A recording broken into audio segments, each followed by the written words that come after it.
గిట్లా నోటీసులు ఇవ్వాలంటే మేము చాలా నోటీసులు ఇస్తుంటాం ఆయన మాట్లాడేదానికి. దీని గురించి పెద్ద చర్చనే కాదు, దాని గురించి ఇంకా చాలా విపులంగా చాలా బ్రహ్మాండంగా మాట్లాడుతున్నది. నేను ఎప్పుడు స్పందించాలని అప్పుడు స్పందిస్తా. ఇప్పుడు లీగల్గా ఎట్లా ప్రొసీడ్ కావాలని అట్లా ప్రొసీడ్ అవుతాము. ఆయనకు 1000 కోట్లు వేసేది ఉన్నది పరువు నష్టం దావా.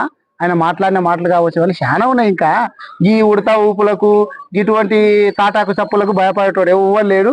ఇది ఇప్పుడు తెలంగాణ రాష్ట్రం లోపల కూడా కేటీఆర్ గారికి, కేసీఆర్ గారికి, హరీష్ రావు గారికి, తర్వాత ఆర్ఎస్ ప్రవీణ్ కుమార్ గారికి అందరికి నోటీసులు ఇస్తున్నాడు. నాకు కూడా నోటీస్ ఇస్తున్నాడు. అక్కడ రేవంత్ రెడ్డి అక్కడ వాళ్ళ అవినీతి బయటపడకుండా డైవర్షన్ పాలిటిక్స్ అక్కడ చేస్తుంటే, ఇక్కడ ఉన్నటువంటి వాళ్ళు కూడా వాళ్ళ అవినీతిని నేను బయట పెడుతుంటే డైవర్షన్ పాలిటిక్స్ చేస్తున్నారు. దీనికి భయపడేటోడు ఎవడున్నాడు? మీరెన్ని కుట్రలు చేసినా గానీ మీ అవినీతిని రాష్ట్రంలో, నియోజకవర్గంలో, జిల్లాలో అన్ని చోట్ల బయట పెట్టే బాధ్యత మాది. దీనికి భయపడేటోడు ఎవరు లేడు. ఇంతకు 2 ఇంతలు స్పందిస్తాం. ముఖ్యంగా ఒక స్పీకర్ బుల్లెట్ రాజు వెనక అసలు ఇవన్నిటికి తర్వాత స్పందిస్తాం కదా. నన్ను ఏమేమన్నాడు ఆయనకు తెలియదా? వీడియోలు తీస్తాం. ఆయన మొత్తం లెక్క మేము ముట్ట చెప్పాలి కదా, వడ్డీతో సహా చెల్లించాలి కదా. ఇంకా ఆయన అన్నటువంటి మాటలు మొత్తం తీస్తాము. ఆయన ఏమేమి మాటలు నా మీద ఏమన్నాడు, కేసీఆర్ గారి మీద ఏమన్నాడు, కేటీఆర్ గారి మీద ఏమన్నాడు, మొత్తం లెక్కలు తీస్తాం కదా. లెక్కలు తీయకుంటేనే ఎట్లా? నన్ను ఏమేమి కథలు అన్నాడో తెలుసు కదా. కేసీఆర్ గారిని ఏమన్నాడో తెలుసు, కేటీఆర్ గారిని ఏమన్నాడు, చాలా ఉన్నాయి అట్లా. అవన్నీ చెప్పుకుంటూ పోతే ఇక ఒక పెద్ద చరిత్ర అయితే ఓ బుక్ రాసినంత అన్నాడు ఆయన స్పీకర్గా అయినాక కూడా ఆయన అన్నటువంటి మాటలు చాలా ఉన్నాయి. వికారాబాద్ ప్రజలందరూ కూడా ఆలోచన చేయాలి. ముఖ్యంగా టౌన్ లో ఉన్నటువంటి వాళ్ళు ఆలోచన చేయాలా. నేను ఏం చెప్పినా, అరే వాళ్ళ కుటుంబ సభ్యుల గురించి రిజర్వేషన్ చేపించుకున్నాడు, మార్పించుకున్నాడు అని బయట అంటున్నారు అన్న. దానికి క్లారిటీ ఏందో గౌరవ స్పీకర్ గారు ఇయ్యాలా అని చెప్పిన. అది తప్ప నేనైతే అనుకుంటలేను.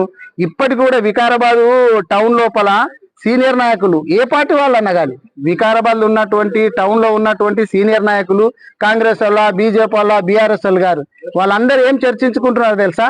ఇక్కడ ఉన్నటువంటి రిజర్వేషన్లు అన్నింటినీ కూడా, వార్డు రిజర్వేషన్లు అన్నింటినీ కూడా అతలా కుతలం చేసిండు.